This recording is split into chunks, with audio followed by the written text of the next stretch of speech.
I think curiosity is one of the most important things that you can have. So if you're always curious, you're going to think about things to ask questions where you're going to seek out people who have the right answers. It's going to help you understand all the different ways that a product is used or could be used or could break.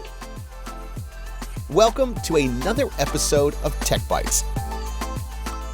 I'm Bobby Brill, your host for this episode, but more importantly, that was Katie Ott, Senior Director, Content Operations and Experiences. And Katie leads a large team of content creators.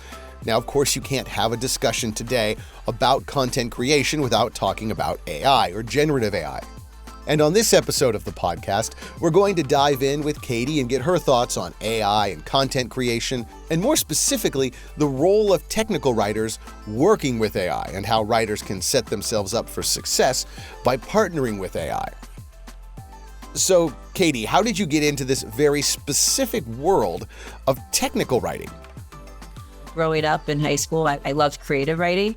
I really flourished in that department. And then my first paid job was being a technical writer for my father's software company. They were writing software for a security guard who was going to have a high school education. He said, "You pretty much have a high school education. You're a junior in high school. You're an honors student. I'm gonna say that's done. Write something that you would understand. Write something that somebody with a high school education would understand, explaining how to use this piece of software." And he just gave me the software and told me to write and gave me no other direction. And so that was my introduction into the world of technical writing. So you just gave me the greatest segue ever, because you just described an AI prompt on how to write something. Congratulations, you are a high school writer and you need to write for someone who is a high school writer. So let's get into that aspect of it, of AI. How does AI mesh with your experience and what you've been in charge of in the last, say, 10, 15 years from the writing aspect?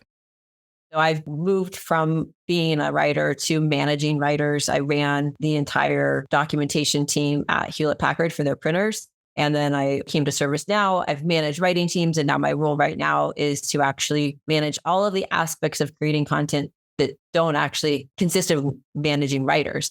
We're creating writers' experiences, we're creating customers' experiences, and all of the tools that go into making those two experiences really great. So I'm talking about videos and images, screen captures, infographics, anything that has been produced with the intent of educating our customers about what the product is and how to use it.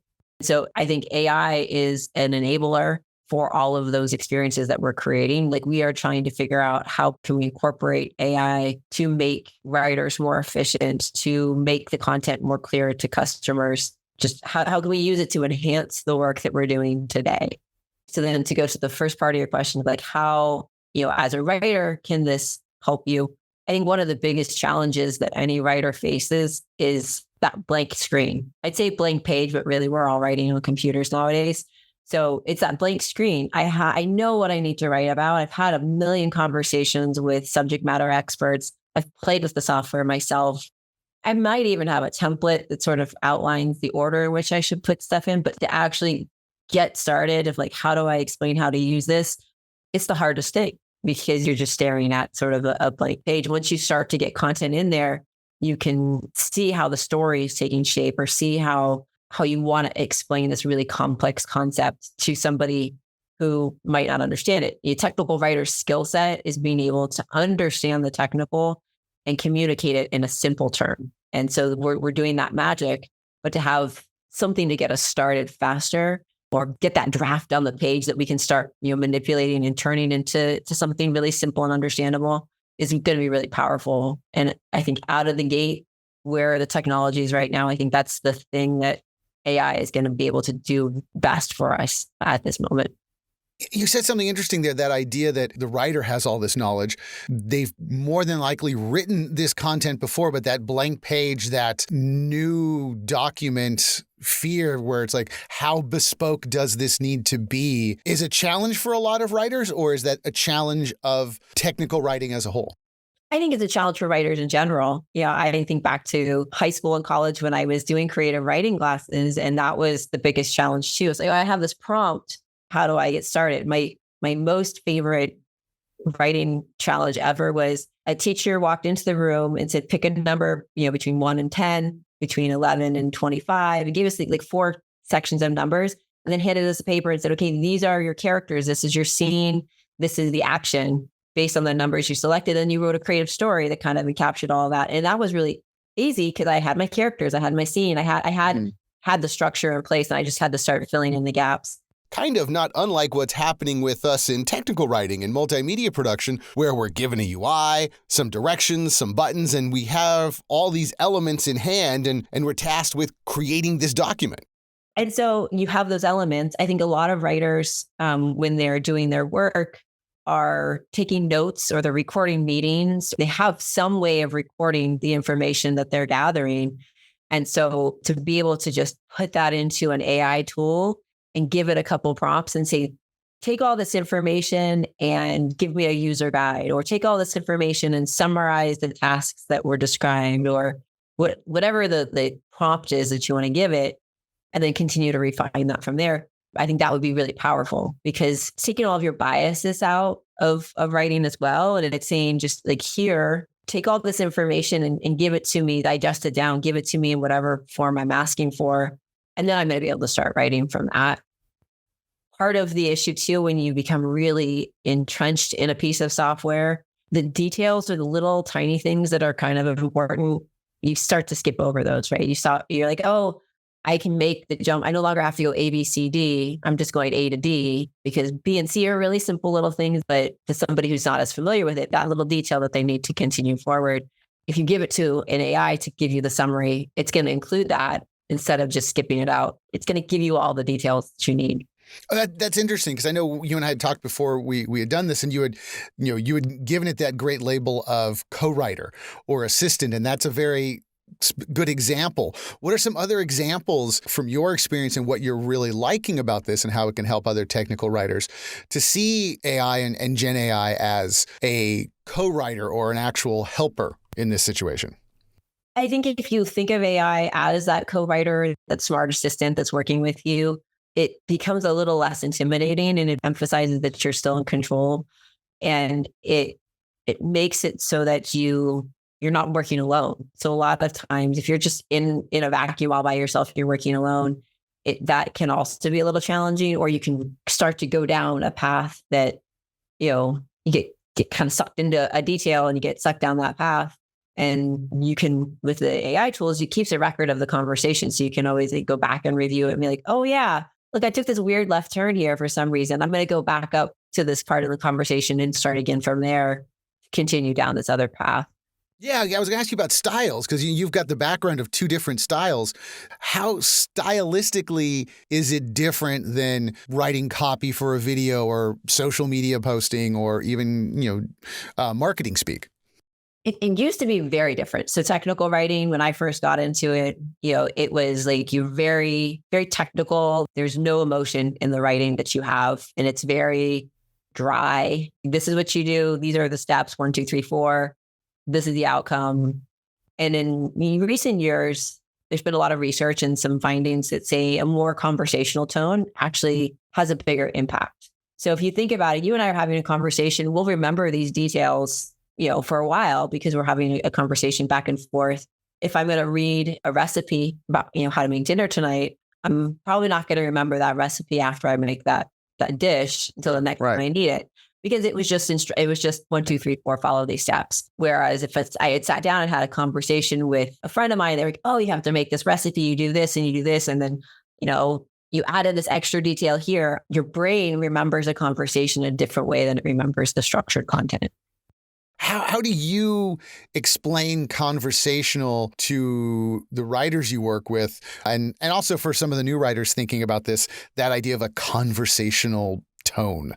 It's a little more casual, right? So it's, instead of I'm going to the office and I'm going to be very, tied up and professional, I'm going to go to the office and sit down and talk to my coworker next to me as we figure out a problem. We're going to have a more casual. So I don't know about you, but I'm a lot more curious when I'm just sitting down having a conversation with somebody. I'm going to go in a couple different directions, or something they'll say will prompt me to ask something else.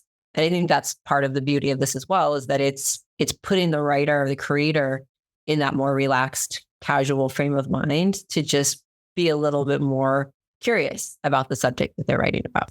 Now, using AI and thinking about that conversational style, what are some ideas that can help writers think about perspective and value in what they're writing? The only way to really fully explain everything that you're writing about is to understand all of those details. And the only way to understand all those details is to get curious and think about things, not just from your sole perspective, but to say, okay, now can I put myself in this other slightly different perspective or different role or have a different goal in mind? What other questions am I going to ask? What other things am I going to want to know about the software or how to use it? And I think AI can help with that. Write me this task from the perspective of an admin. Write me this task from the perspective of an end user who's using the form to create a workspace. Write this in the perspective of somebody who doesn't know anything about ServiceNow. You can ask AI to rewrite things from different perspectives that you may not come from on your own. So it gives you that curiosity without you having to actually do all the heavy lifting. If a writer is a little bit nervous or a little bit trepidatious in using AI, whether it be here at ServiceNow or within their own career, what is some advice that you can give them from your experience to use AI in the best way and to how to approach it in a way that makes it easy for them to use? For me, the biggest thing is to shift your perspective on it as it's a tool versus a replacement to your job. And I think our industry will evolve as AI and LLMs and Gen AI evolves and gets mature and more powerful. It will be able to do more that it can do now. You still have that understanding of how to convey information in a really compelling way. And that if you think of AI as a tool to make you work faster or give you different perspectives in different ways, understand that we all come to work with our own biases and that this might be able to help us avoid some of those or kind of think beyond those a little bit more. And I would go out and just start using it. The only way to really fully understand how to use it best or how you can use it best is to go out and use it for like little random things. So, you need to write a Christmas newsletter. Put in all the information about all the accomplishments for your family or have everyone say like, hey, send me your top 5 things you did this year. And then just put it in there and say, write me a Christmas newsletter for my family, highlighting all these things and just see what it comes up with.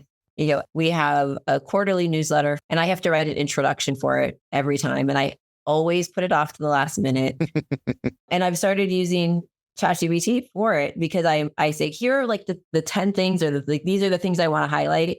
Give me a draft of that. It moves me off of that blank page and sort of doesn't punish me for procrastinating. So just find ways to use it. And then I would also say, try and understand how it works. Because if you understand the technology behind it, just like for technical writers, you understand the technology behind everything we're writing about.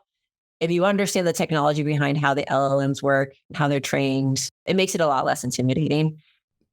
How does curiosity work in a big software, technical, glass and steel building type of organization that so many of us are working in the technical world? How is curiosity important to what we do?